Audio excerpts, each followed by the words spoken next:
Condiciones en las que el macrismo tomó este préstamo récord del Fondo Monetario. Pero más allá de esa cuestión, que también la hemos analizado, está la vida cotidiana, Belén, los jubilados, ¿no? Y a veces se eclipsó la cuestión de la movilidad jubilatoria esto. Sí, que desde marzo van a subir un 8% los haberes y por ese motivo el haber mínimo se ubicará poco por encima de los 20.500 pesos. En medio de esto habrá dos bonos para abril y mayo de 1.500 pesos, pero no será para todos porque será para aquellas personas que perciben hasta 30.856 pesos. Se trata de la primera suba de las jubilaciones con esta ley de movilidad jubilatoria porque a lo largo del año pasado estaba suspendida y los aumentos se habían dado por decreto. Y la duda es, ¿y si se hubiera dejado la fórmula del macrismo, cuál es el resultado? Bueno, de acuerdo con los datos del ANSES, el incremento hubiera sido de un 7,18% si se hubiera tomado la fórmula anterior que tomaba en cuenta a la inflación. En este caso va a tomar en cuenta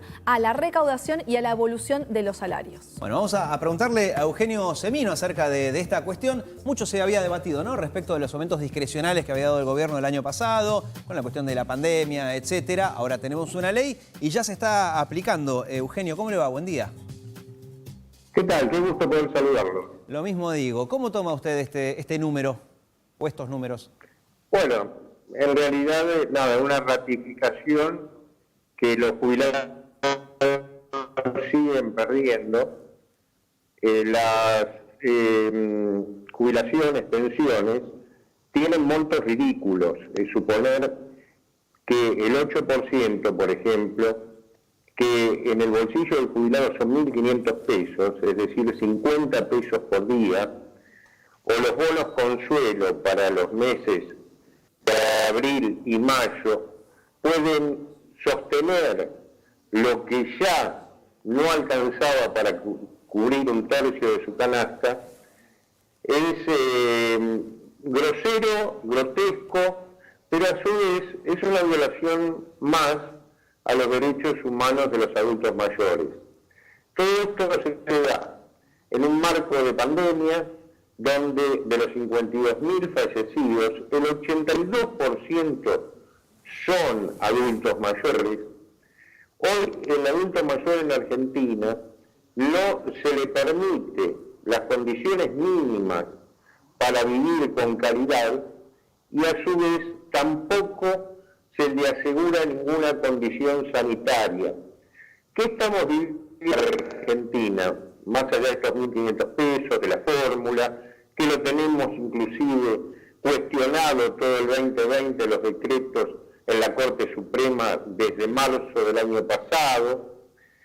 El tema es que existe edadismo, es decir, una fuerte discriminación por edad a un sector social que, si no se modifican estas condiciones, va hacia su exterminio. Claro. Cada vacuna que nosotros, por ejemplo, veíamos se aplicaba indebidamente, que son miles en el país, no es solo el vacunatorio VIP, nosotros lo veníamos denunciando desde la Sociedad Iberoamericana bastantes antes, implicó e implica una condena de muerte de aquel que la recibió indebidamente para un adulto mayor. Eugenio, ¿sabe que la conexión no es la mejor que estamos teniendo en este momento? Por eso que antes de que se corte quería que Belén Escobar le haga una pregunta, que es nuestra encargada de Economía.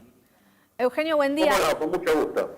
Buen día. Le quería preguntar, según los cálculos que tiene realizados usted como representante del sector, ¿cuánto debería estar ganando entonces un jubilado con la mínima y cuál es la diferencia de lo que están percibiendo ahora?